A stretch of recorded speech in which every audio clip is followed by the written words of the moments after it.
Continuing my review of the various published settings available in Director 11, we get to the Shockwave tab. Use this tab to set options that determine the Shockwave player version, how images are compressed, how users interact with the movie, and quite a bit more here. First we get to image compression. This will set how you want your bitmap images compressed, which you'll always want to do when you're using Shockwave files. It will be published via the web. Select Standard to apply compression techniques used by Director in versions 4 through 7. This setting is suitable for graphics with fewer colors. JPEG will specify the image quality setting by moving the slider here left or right to a value between 0 and 100%. The higher the percentage, the less the image is compressed. You can think of this as the image quality setting. 0 is bad image quality but high compression. You'll probably want to experiment with settings, usually around 20 to 60, something in there, but experiment. Compression enabled lets you compress the sounds in your movie. Select this option and then set the level of compression from the kilobits per second menu right here. The default is 64. That's probably a good place to start. And then move down from there. Test your movie until you get audio file that is no longer acceptable, and then move it back up to the last acceptable position. You probably usually want to convert stereo to mono, so there's a setting for that. Include cast member comments. Lets you include comments you might have entered in the comments field of the property inspector for each of your cast members. You can then use lingo or JavaScript syntax to access the comments in the DCR file.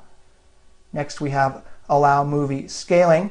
Allows a Shockwave movie to be resized or stretched in a browser. This is probably not a good idea if you're using a lot of bitmap images, because as those stretch, they'll pixelate and get pretty rough looking indeed.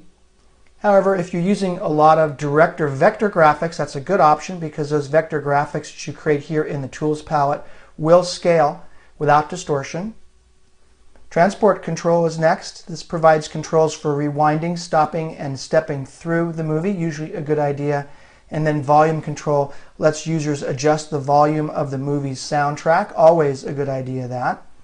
Next we have the HTML options in that tab here. At the very top you have your template setting. This setting and most of the others here lets you set how your movie will look in a browser. It's likely that your users will resize their browsers, and this will control this feature. And the way your movie behaves when the browser size changes depends on the HTML option settings here in the dialog. For template, you have Shockwave default. This uses an object and embed tag to display the Shockwave. You also have other templates here. Delete Shockwave, fit browser window, expands the Shockwave to fill the entire browser window. Progress bar with image displays a progress bar with background image while preloading the Shockwave. This is probably the one that you see most common, that little Shockwave preloader, but you can also do it with an image that you choose, as well as center the Shockwave. And there are more options here that you can read through the description. Here you can set the color of the HTML background. The default is white, but you can enter in a hexadecimal value or choose another color from the color chip. Below that you have the options for displaying that progress bar and displaying the logo. Those are the two most common things you'll notice when those Shockwave files are loading, the Director logo and that progress bar. Here in the Object Embed Rectangle section you have your stretch style. Here you can specify how your movie should resize or not resize. Stretch to fill causes any browser resizing to stretch the movie to fill the width and height parameters that you set right below there. Other options are no stretching, so it will just leave the default sizes of your Shockwave file. Preserve proportions will not allow you to distort. It'll keep the aspect ratio of the width to the height the same. And then the last one is expand stage size.